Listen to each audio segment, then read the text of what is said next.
오늘 본문의 말씀을 가지고 여호와 하나님의 진노와 심판이라는 제목으로 함께 말씀을 나누도록 하겠습니다.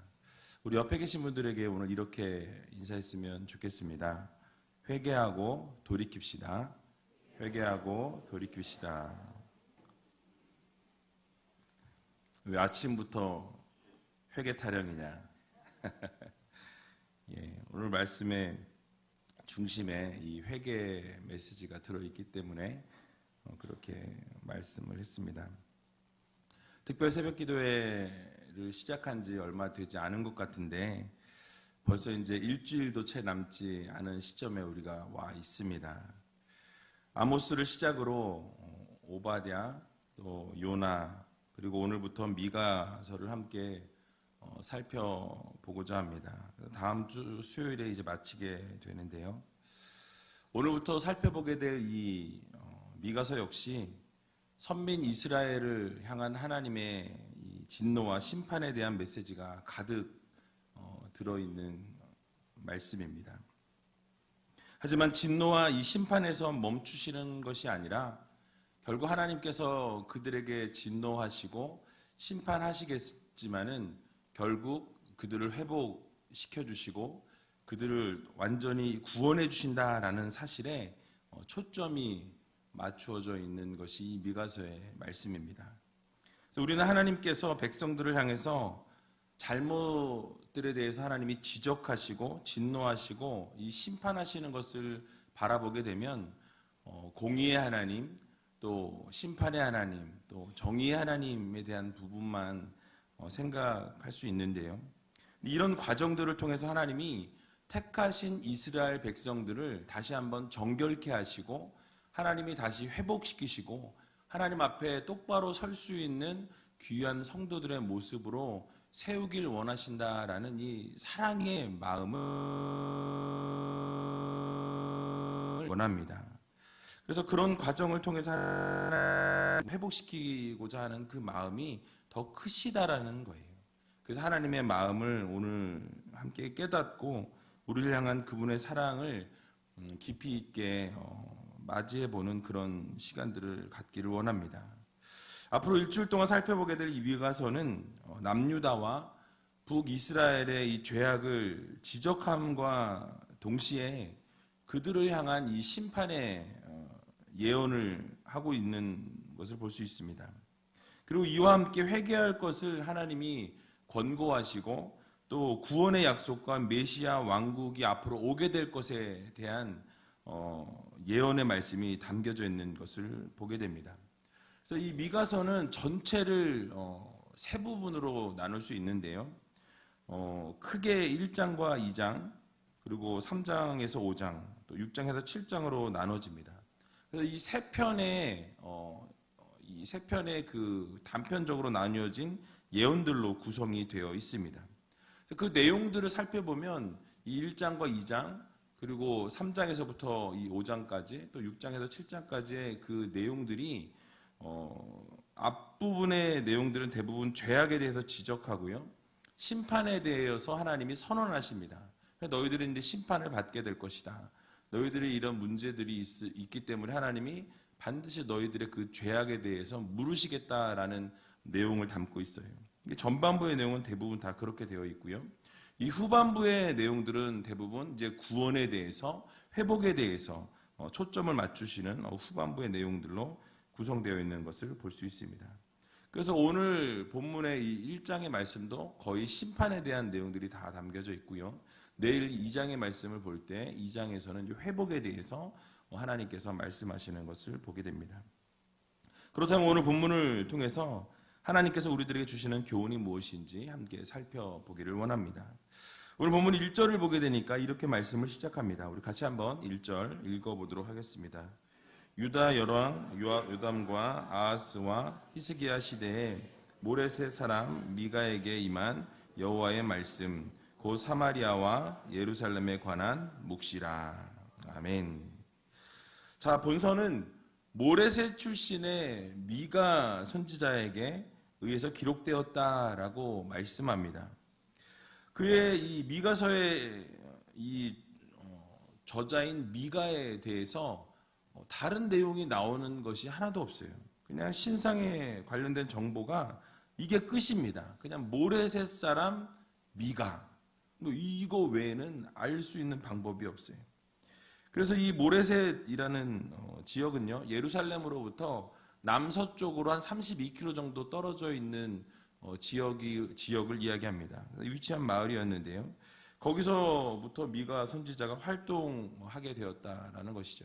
그리고 이제 거기서 출생한 이 미가가요, 활동한 시기가 오늘 본문에 세 왕을 거치게 됩니다. 그래서 남유다의 11대 왕이었던 요담, BC 747년부터 731년까지 왕의 역할을 감당했습니다. 그리고 12대 왕인 아하스 왕이 두 번째 왕이었고요. BC 731년에서 716년입니다. 그리고 13대 왕이었던 히스기야가 BC 715년부터 687년까지 왕의 역할을 감당했습니다. 이렇게 세 대에 걸쳐서 이 미가 선지자가 활동을 하였다라고 오늘 본문은 말씀합니다. 특별히 요담 통치의 말기에서부터 히스기야 왕의 말기에까지 이 미가 선지자가 활동한 것으로 알려져 있습니다. 거의 약 45년에서 한 50년 정도의 사역을 감당했던 사람이 바로 이 미가 선지자입니다. 그래서 이 미가가 활동한 시기를 생각해 볼 때 북이스라엘은 722년에 BC 722년에 아수르로부터 멸망하게 됩니다. 그래서 이 북이스라엘의 멸망을 직접 눈으로 확인했던 사람이 미가였습니다. 그리고 이 미가 선지자는 이 두 번째 왕이었던 아하스의 악한 통치를 바라보게 됩니다. 그래서 그의 통치를 보면서 그의 그 우상 숭배와 부도덕한 모습을 향해서 계속해서 하나님의 진노하심과 강한 책망을 선포를 하게 된다라는 거예요. 또 이를 통해서 결국은 히스기야 왕 때에 히스기야가 개혁을 할 수 있도록 옆에서 직접적인 영향을 주었을 것이다라는 학자들의 이야기가 있습니다. 그래서 이러한 것들을 보면서 우리가 느낄 수 있는 것은 무엇이냐면 유명하지도 않은 잘 알지도 못하는 이 모레셋이라는 동네에서 있게 된 이 미가가 어떻게 하나님의 말씀을 그렇게 오랫동안 45년이라는 시간, 50년이라는 시간 동안 전할 수 있었느냐. 바로 미가 선지자를 통해서 하나님의 말씀이 그에게 임하였다라는 것입니다. 그러니까 하나님께서는 이 유명하지 않은, 그렇게 대단하지 않은, 알려지지 않은 사람을 들어서 사용하셨다라는 거예요. 이 하나님께서 개인적인 묵상이나 생각을 통해서 나타내는 것이 아니라 하나님이 계시로 바로 이 미가를 통해서 말씀하셨다라는 것입니다. 이 모든 예언의 말씀을 주신 분도 하나님이시요, 계시하신 분도 하나님이시요, 기록하게 하신 분도 누구시라고요? 하나님이시라는 것입니다. 하지만 하나님께서 직접 일하신 것이 아니라 바로 연약한 사람을 통해서 하나님이 일하셨다라는 말씀이에요. 여러분, 그렇습니다. 하나님께서는 연약하고 부족한 한 사람을 들어서 사용하신다라는 것입니다. 그래서 여러분, 유명하지 않은 이 동네 모레셋이라는 동네에서 미가를 부르시고 하나님의 말씀을 전하라 명령하셨습니다. 그러니까 타락하고 부패하고 우상숭배에 몰두했던 이 사마리아와 예루살렘을 향해서 외칠 선지자를 부르시고 그를 통해서 말씀하셨다라는 것입니다. 여러분, 오늘날에도 하나님의 이 사역은 동일하게 이루어집니다. 무엇입니까? 한 사람을 부르신다라는 거예요. 연약하고 부족한 사람이지만 하나님께서 한 사람을 부르셔서 그 한 사람을 통해서 사역하신다라는 이 사실을 믿으시기 바랍니다. 한 사람을 통해서 하나님은 역사하시고 일하신다라는 거예요. 여러 사람을 세우시는 것이 아니라 한 사람을 통해서 하나님의 말씀을 전하시고 하나님의 뜻을 대언하게 하신다라는 거예요. 그래서 만약 여러분들 우리를 불러주신다라고 한다면, 여러분 한 분 한 분을 하나님이 부르시고 사용하시길 원하신다면 우리가 해야 될 것은 무엇입니까? 바로 하나님이 우리를 부르실 때에 우리를 하나님 앞에 내어드리는 거예요. 하나님이 쓰시기 편한 도구가 되기 위해서 우리를 하나님 앞에 전적으로 내어드리는 삶을 살아야 한다는 것입니다. 하나님이 마음껏 사용하실 수 있도록 우리 자신을 내어드려야 한다는 거예요.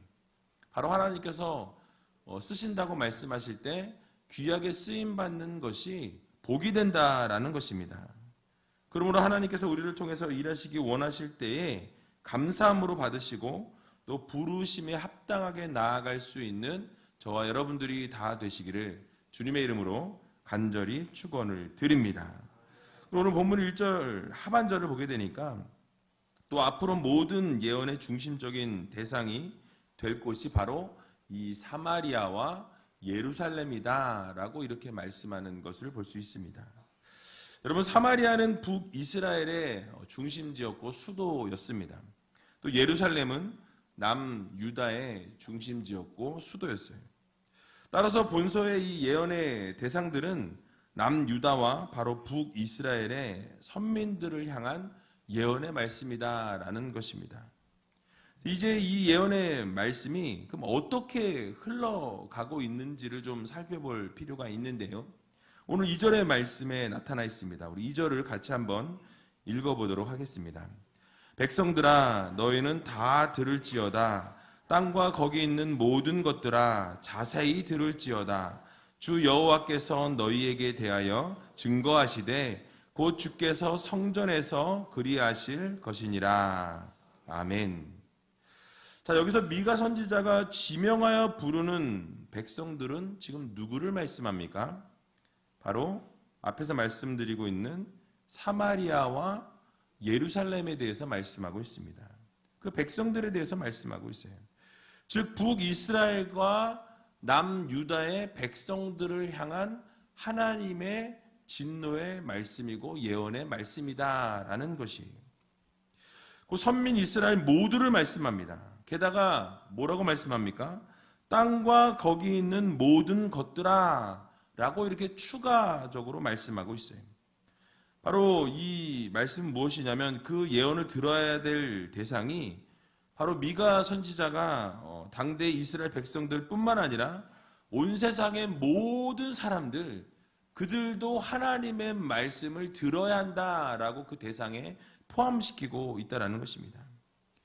결국 이 들어야 될 대상은 이스라엘 백성들 뿐만 아니라 온 세상의 모든 사람들과 함께 앞으로 올 모든 세대들을 다 아우러서 말씀하고 있다는 것입니다.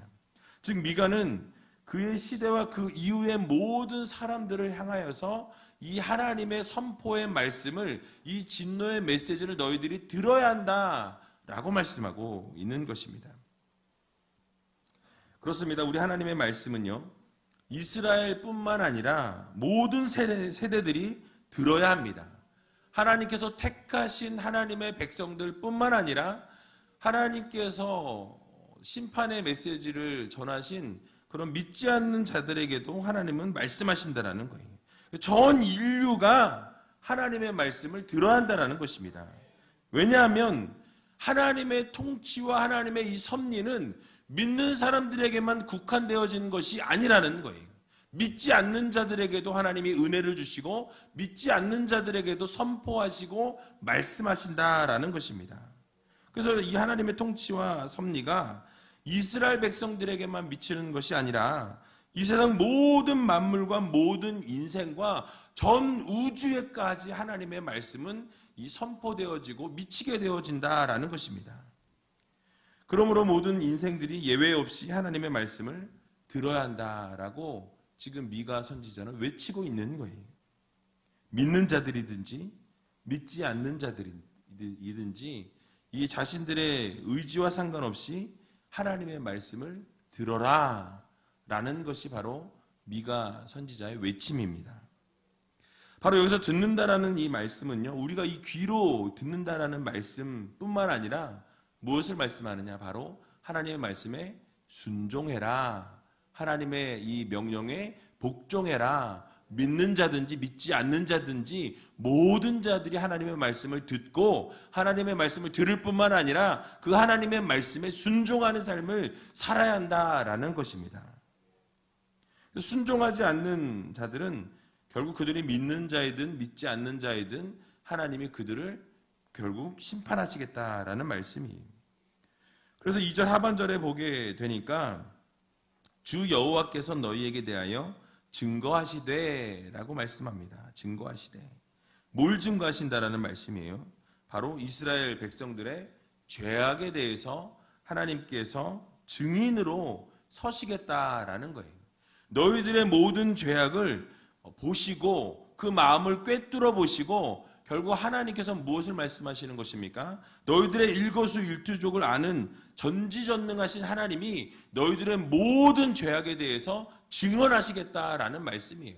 심판대 앞에 너희들이 섰을 때 내가 너희들의 모든 죄악을 낱낱이 하나하나 다 하나님 앞에서 다 이야기하겠다, 증언하시겠다라는 말씀인 것입니다.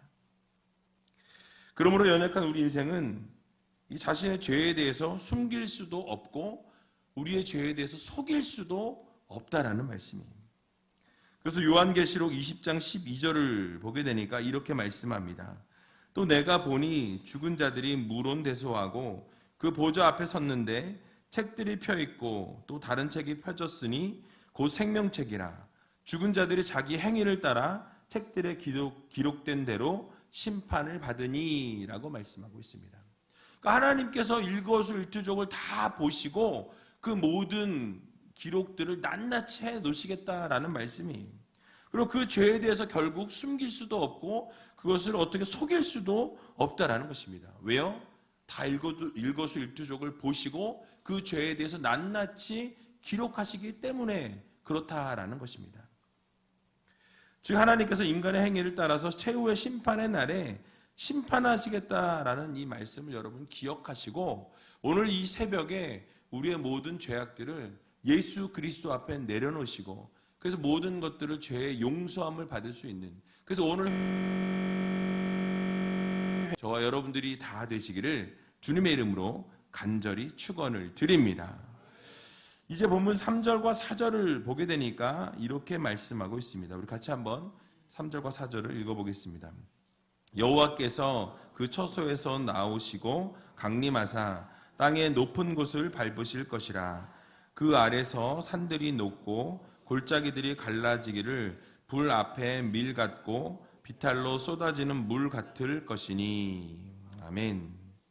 자, 앞에 2절에서는 하나님께서 증언하시는 자의 모습으로 소개하고 있습니다. 그래서 죄에 대해서 낱낱이 하나님이 증언하시겠다라는 말씀을 했죠. 근데 3절과 4절에서는 이제는 심판을 말씀하시는, 심판을 선언하시는 재판장의 모습으로 또 심판을 친히 하나님이 재판뿐만 아니라 수행하시는 심판자로 소개하고 있는 것을 볼 수 있습니다.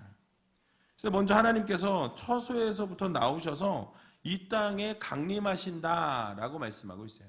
이 땅에 강림하셔서 처음에 하시는 일이 무엇이라고 말씀합니까? 바로 땅의 높은 곳을 밟으실 것이다 라고 말씀하고 있습니다. 즉 이 땅의 높은 곳을 밟으실 것이다 라는 말씀은요, 우상숭배를 저지르고 있는 그 산당에 있는 곳, 그 높은 곳에 산당을 지어놨는데요, 그 산당의 모든 것들을 하나님이 밟으시겠다, 망하게 하시겠다라는 말씀이에요. 이와 동시에 높은 곳이라는 것은 한 가지 의미를 더 함축하고 있습니다. 바로 교만을 이야기해요. 하나님 앞에서 교만한 것, 이 인간의 교만함. 그래서 높은 곳은 이 인간의 교만을 이야기합니다. 그래서 교만함도 심판하시겠다라는 이중적인 의미를 가지고 있어요. 그래서 하나님 앞에 이 우상 숭배하는 그 산당을 하나님이 제하여 버리시고 심판하시고, 너희들의 그 교만, 하나님 앞에서 그 높아짐에 대해서도 하나님이 반드시 심판하시겠다라는 하나님의 말씀인 것입니다. 그래서 이제 하나님께서 높은 곳을 밟으시고 교만한 것들을 치실 때 그 심판의 결과가 나타나 있습니다. 산들이 녹아버린다고 말씀하고요, 골짜기가 갈라질 것이다 라고 말씀합니다. 또 불 앞에서의 이 초와 같이 다 녹아져 내릴 것이고 비탈로 쏟아지는 것 같은 물과 같이 너희들이 될 것이다 라고 4절에 말씀하고 있다라는 거예요. 여러분, 이 4절의 표현들은 모두 무엇을 이야기합니까? 하나님의 심판이 얼마나 빠르게 이루어질 것인가에 대해서 말씀합니다. 얼마나 신속하게 이루어질 것이고 또 악인들이 얼마나 허망하게 망할 것인가에 대해서 하나님은 말씀하고 있다는 거예요. 그러므로 우리가 잊지 말아야 될 것이 무엇입니까? 바로 하나님의 심판이 있기 전에 뭐 하라는 말씀이에요? 회개하라는 말씀이에요. 하나님이 우리를 반드시 이렇게 두렵게 심판하실 것인데 그 심판이 너희들에게 임하기 이전에 우리는 돌이키고 회개해야 한다라는 말씀을 우리들에게 이 새벽에 주시는 것입니다. 이들이 심판을 받게 된 원인이 무엇이라고 말씀하지요? 바로 교만이다 라고 말씀하고 있어요. 물론 그들이 진노와 심판이 이 교만 때문만은 아니었습니다. 수많은 우상 숭배를 했고요, 음행을 저질렀고 이웃에게 행악을 저질렀다라고 말씀하고 있어요. 결국 공의와 사회의 정의를 어지럽힌 죄악뿐만 아니라 여러 가지 모든 죄악들을 그들이 저질렀는데 가장 그들이 멸망받게 된 중요 원인은 바로 높은 곳에 있었던 교만이 크나큰 죄악이었다라고 주님은 말씀하십니다. 그래서 여러분, 이 유명한 설교가였던 앤드류 머레이라는 분은요, 교만에 대해서 이렇게 말합니다. 스스로 자기를 높이는 교만은 곧 지옥으로 인도하는 문이요 지옥의 시작이며 동시에 저주가 된다라고 말씀하고 있습니다. 그래서 교만에 대해서 하나님이 아주 싫어하시는 거예요. 목을 뻣뻣이 들고 꼿꼿이 세우고 이런 모습들은요, 하나님이 심판의 대상이라고 말씀하시는 거예요. 자기를 높여놓은 교만은 곧 지옥으로 인도하는 문이 되고요, 지옥의 시작이고 저주가 된다라고 우리들에게 말씀하고 있습니다. 그러므로 교만을 우리는 오늘 이 시간 다 하나님 앞에 내려놓으시고 겸손과 낮아짐의 본을 보이신 예수님의 이 본의 모습을 따라서 겸손의 삶을 오늘 하루 올려드릴 수 있는, 매일매일 겸손한 삶으로 하나님을 기쁘시게 할 수 있는 저와 여러분들이 다 되시기를 주님의 이름으로 간절히 축원을 드립니다. 그리고 오늘 본문 5절을 또 보게 되니까 여호와 하나님의 진노와 심판의 원인을 또 밝히고 있는 것을 볼 수 있습니다. 우리 같이 한번 5절도 읽어보도록 하겠습니다. 이는 다 야곱의 허물을 인함이요 이스라엘 족속의 죄를 인함이라. 야곱의 허물이 무엇이뇨? 사마리아가 아니뇨? 유다의 산당이 무엇이뇨? 예루살렘이 아니뇨? 아멘. 자, 5절 상반절에서 야곱의 허물과 이스라엘 족속의 죄에 대해서 말씀합니다. 특별히 미가 선지자는 이 야곱의 허물에 대해서 그 허물이 바로 사마리아다라고 말씀하고 있습니다. 바로 이것은 사마리아가 우상숭배와 도덕적인 타락의 온상지였다라는 것을 표현하고 있다라는 거예요. 또한 유다의 산당이 무엇이라고 지적합니까? 예루살렘이다라고 지금 지적하고 있다라는 거예요. 즉 유다의 우상숭배의 온상지 역시도 바로 예루살렘이 그 우상숭배의 원인이 되었다라고 말씀하고 있는 거예요. 다시 설명을 드리면 예루살렘에 있는 사람들이 사마리아를 보면서 우상숭배의 그 온상이라고 지적했고 비판했고 그것에 대해서 비난했습니다. 하지만 결국 예루살렘도 어떻게 되었어요? 그 예루살렘도 동일하게 우상의 온상지가 되었고 교만의 온상지가 되었고 하나님을 저버린 그 지역도 별반 다르지 않게 예루살렘도 동일하게 되었다라는 거예요. 결국 하나님께서 이 사마리아와 예루살렘을 결국 망하게 하시겠다라고 말씀합니다. 그래서 이 선언의 말씀과 동일하게 결국 북이스라엘은 BC 722년에 망하게 되었고요. 결국 남유다도 BC 586년에 망하게 되는 것을 볼 수 있습니다. 결국 우리가 이 본문을 통해서 또 깨달아야 할 것은 무엇입니까? 누군가를 비판하고 손가락질 해서는 안 된다라는 거예요. 우리가 오늘을 살아가는 우리들의 모습 가운데에도 누군가를 비판하고 손가락질 할 때가 참 많이 있습니다. 근데 세상의 타락이나 부패를 바라보면서 우리도 이렇게 손가락질 할 때가 참 많이 있어요. 근데 우리가 비판하고 손가락질 한다라는 것은 무엇을 의미합니까? 우리는 그렇지 않다라는 전제를 거기에 깔고 있는 거예요. 나는 그렇지 않은데 쟤는 그렇구나 하면서 뭐예요? 비판하고 손가락질을 하게 된다라는 것입니다. 하지만 우리가 알지 못하는 그 순간에 우리가 비판을 받을 수 있는 자리에 놓일 수도 있다라는 것을 우리는 항상 기억해야 할 것입니다. 그러므로 우리는 비판과 비난과 판단하는 일을 이제는 멈추고 손가락질하는 것을 이제는 그쳐야 한다라는 것을 기억해야 할 것입니다. 왜냐하면 우리도 모르는 사이에 비판의 대상이 될 수 있기 때문입니다. 그러므로 혹시 우리의 모습을 좀 돌아보면서 말씀에 우리 자신을 비추어 보고 우리도 똑같이 비판받을 일이 또 그렇게 일을 할 수 있다라는 이 사실을 여러분 기억하시고 비판받을 삶이 혹시 있다면 오늘 이 새벽에 내려놓을 수 있는 여러분들이 다 되시기 바랍니다. 로마서 2장 1절을 보게 되니까 이렇게 말씀합니다. 우리 같이 한번 읽어보겠습니다. 그러므로 남을 판단하는 사람아 물론 누구든지 내가 핑계치 못할 것은 남을 판단하는 것으로 내가 너를 정죄함이니 판단하는 내가 같은 일을 행함이니라. 아멘. 무엇입니까? 남을 정죄하지 말라는 거예요. 판단하지 말라는 거예요. 왜냐하면 하나님께서 여러분들의 모습을 보시면서 정죄하시고 판단하시겠다라는 말씀입니다. 그래서 우리의 모습도 그러한 모습으로 되어질 수 있기 때문에 남을 손가락질하고 비판하고 판단하는 모습들은 이제는 내려놓을 수 있는, 누군가 비판하고 판단할 것이 아니라 하나님이 원하시고 기뻐하시는 바른 삶을 살아갈 수 있는 저와 여러분들이 다 되시기를 주님의 이름으로 간절히 축원을 드립니다. 마지막으로 오늘 본문 6절과 7절을 보게 되면 이렇게 말씀하고 있어요. 같이 한번 우리 6절과 7절을 읽어보도록 하겠습니다.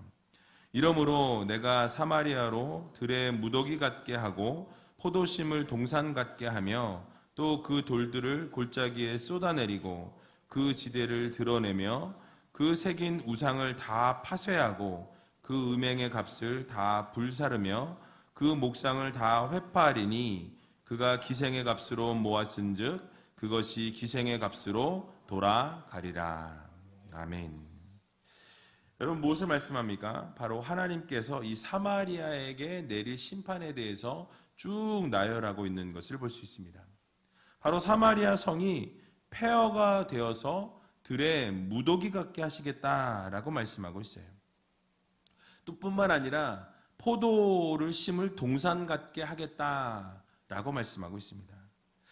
여러분 이것이 무엇을 뜻하는 말씀입니까? 포도를 심을 동산 같게 하겠다. 그럼 뭔가 좀 아름다운 것 같은 그런 느낌이 있죠. 저도 그렇게 처음에 읽었을 때 생각했는데 가만히 보니까 그게 포도를 심을 좋은 땅으로 만들어 주시겠다라는 말씀이 아니고 바로 사마리아 성이었는데 그 성이 어떻게 돼요? 다 무너지고 회파되어서 다시는 성을 지을 수 없을 것 같은 들판과 같은, 그래서 결국 포도를 심을 수밖에 없는 그런 땅으로 만드시겠다라는 거예요. 그러니까 좋은 땅을 만드시겠다라는 것이 아니라 다시는 그 성이 재건되지 못하게 하시겠다라는 말씀인 거예요. 그래서 사마리아 성이 다시는 재건되지 못하게 될 것이라고 강조하고 있는 것입니다. 사람이 사는 성읍이 아니라 이제는 포도밭으로밖에 쓸 수 없는 땅으로 폐허로 만드시겠다라는 거예요. 건축된 모든 것을 제거시키고 회파시키시고 땅만 남게 될 것이다 라는 하나님의 저주의 말씀이라는 것입니다. 또한 어떻게 말씀하십니까? 사마리아 성에서 무너져 내린 돌들이 골짜기에 다 쏟아져 내리게 하시겠다. 그러니까 모든 성을 다 망하게 하시겠다라는 거예요. 기초만 남기시겠다라고 말씀합니다. 게다가 새겼던 모든 우상들이 다 무너지고 불살라질 것이고 모든 목상들도 다 깨어질 것이다 라고 말씀합니다. 이 모든 것을 다 무너뜨리시겠다라는 말씀이에요. 뿐만 아니라 기생의 값으로 모았은즉 기생의 값으로 돌아가리라 라고 말씀합니다. 여기서 이 기생의 값이라는 것은 무엇을 말씀하고 있습니까? 바로 이 말씀은 우상에게 바쳐졌던 이 값진 예물들과 또 동시에 행음을 하면서 냈던 이 화대에 대해서 지칭을 합니다. 결국 이 포괄적인 의미로 해석을 하게 되면 하나님을 떠난 이 영적인 간음으로 우리가 간주하게 될 때 결국 이스라엘이 하나님을 떠나서 얻은 부와 명예와 권력과 쌓아놓은 모든 것을 하나님이 파괴하고 망하게 하시고 결국 그 모든 것을 없애시겠다라는 하나님의 심판의 메시지인 것입니다. 결국 부정하게 얻은 것은요, 결국 부정하게 얻은 모든 것은 망하게 하신다라는 말씀인 것이에요. 그러므로 사랑하는 우지엘교 성도 여러분, 부정하게 얻어진 모든 것은 공의 하나님께서 모든 것을 다 그대로 두지 않으신다라는 이 사실을 기억하시기 바랍니다.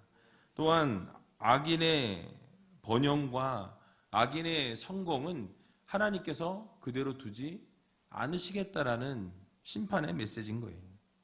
결국 부정하게 얻어진 것에 대해서 하나님이 심판하시겠다라는 이 경고의 메시지를 기억하시고, 그래서 결국 우리는 부정하게 축적하는 것이 아니라 합당하게 땀 흘리고 정당하게 수고함으로 인해서 우리가 모든 것을 얻고 하나님으로부터 인정받고 칭찬받을 수 있는 귀한 우이지엘교회 모든 성도님들이 다 되시기를 주님의 이름으로 간절히 축원을 드립니다.